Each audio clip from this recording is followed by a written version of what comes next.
Hello students, today we have assignment 4.3 and in assignment 4.3 we'll discuss Ampere Circuit Law.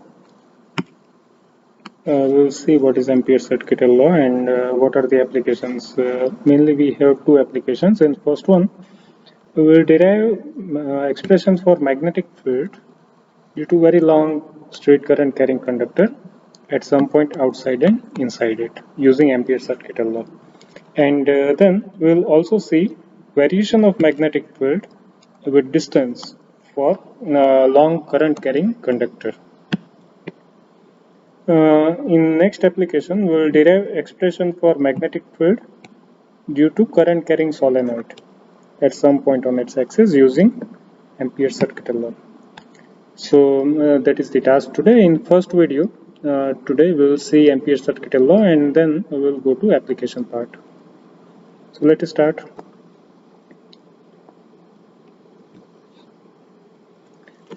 Earlier, we had Biot-Savart's law. Using Biot-Savart's law, we know that if we want to find out magnetic field at some point P, what we can do is we can use this formula mu0 I by 4 pi y sine theta 1 plus sine theta 2. And we know what is theta 1, what is theta 2. Theta 1 is angle subtended at point P by one end of the wire, theta 2 is angle subtended at point P due to other end of the wire, and y is the perpendicular distance.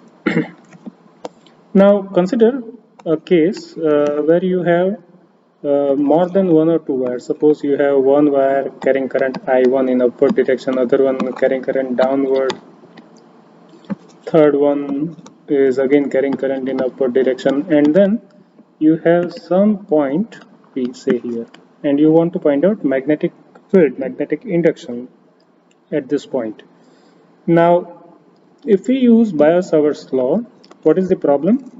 Problem is you first have to find out magnetic field due to first wire, then second wire, then third wire, and then you will have to take vector sum of that, and then again you will have to see if the conductors are of infinite length or not.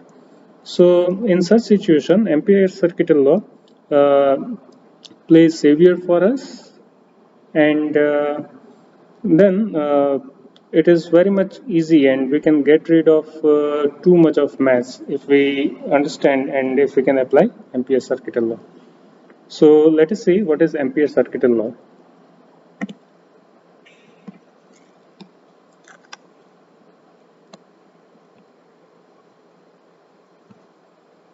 Consider that we have a wire carrying current, say I1, going like this. Say another wire carrying current I2 in downward direction, one more say I3 in upward direction, and then we have some point P, say here, where we want to find out magnetic field due to these three wires. So according to Ampere Circuit Law, what you have to do is first you will have to consider a loop enclosing the conductors whose magnetic field is to be determined, and then apply this formula: closed integration B dot dl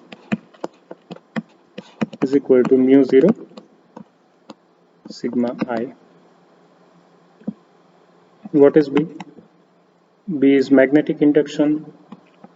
What is dl? dl is the small part of this loop, so you will have to consider small part of the loop here. Find out BDL, again go to next part of the loop, again find out DL and find out BDL, and carry on the process until you finish off with the integration over this loop. What is name of this loop? This loop is called Amperian loop. The way we had Gaussian surface to enclose charges, here we have Amperian loop.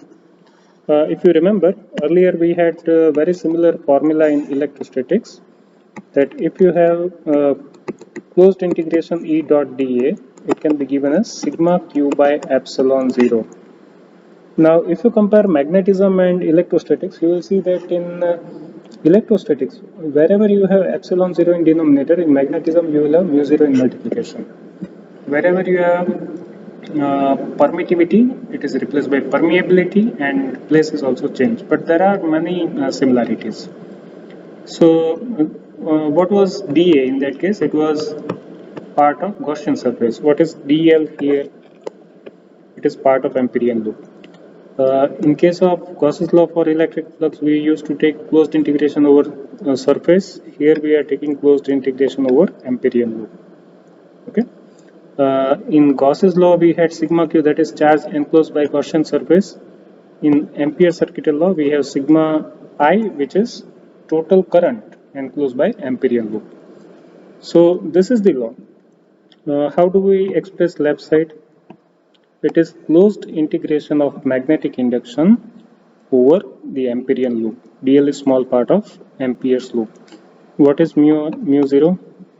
Mu 0 is permeability of vacuum, and sigma I is algebraic sum of currents enclosed by Amperian loop. So you can say that closed integration of magnetic induction over Amperian loop is equal to product of the two, product of permeability and algebraic sum of currents enclosed by Amperian loop. This is Ampere Circuital law. Look at it.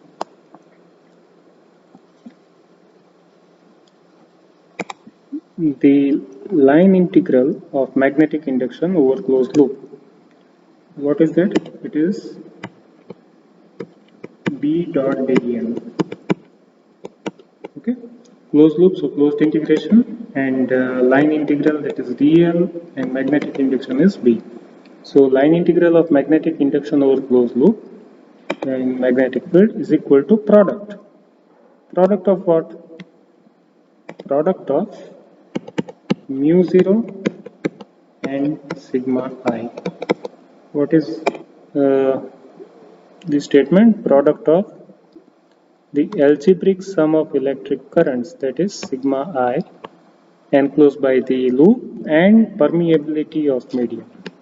So this is Ampere Circuit Law. Now here there is one catch we should be careful about.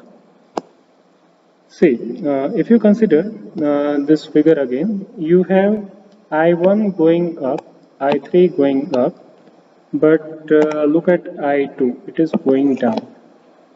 So what is sigma I in this case? Should I take sigma I as I1 plus I2 plus I3, or it is I1 minus I2 plus I3, or it is minus I1 plus I2 minus I3? How do I know what is sigma I? Because you will have to consider up and down direction somewhere in sigma I. So the rule says that if this is your Amperian loop, you will have to decide how you are going to take integration. Suppose if I am going to take dl like this, first I will choose this dl, then next I will come here, then next I will come here. So how you are going to integrate the loop over the line element? So take right hand screw and place it like this. How do we place right hand screw? We place it perpendicular to the Amperian loop, and then you rotate it. How you have to rotate? Rotate it in the direction taken for direction of line element taken for integration. So this is how I am going to take dl, dl, dl. So I should be rotating screw like this.